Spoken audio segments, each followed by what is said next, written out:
का हो पटना क्यों बड़ा लोग हाँ ठीक भैया। पढ़ाई लिखाई होता कि ना हाँ हाँ होता ना कौन क्लास में पढ़ा तू बच्चा बा तू हो हाय इंग्लिश बोल लगा गाइस इंग्लिश बोलता है सभी को राधे राधे राम राम कल कल क्या है कल क्या है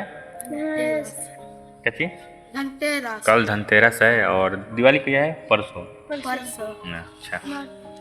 तो गाइस आई होप कि आप लोग भी अच्छे से मनाइएगा दिवाली दशहरा और एक बात तुम लोग को बोलना चाहूँगा पटाखा अगर तुम लोग पटाखा वड़ाखा जलाना है तो थोड़ा ध्यान से जलाना बड़ा पटाखा मत जलाना छोटा पटाखा डलाना वो भी दूर से हाँ हाँ हाँ ये दूर से जलाना ठीक है क्योंकि पटाखा वड़ाखा से दम हर साल देखता हूँ कि कोई ना कोई जल जाता है तो तुम लोग ऐसा काम नहीं ना करोगे बाती में हाँ हाँ बाकी पाइप में खोस के दूर से जलाना ठीक है सभी को बोलो राधे राधे राधे राधे राम राम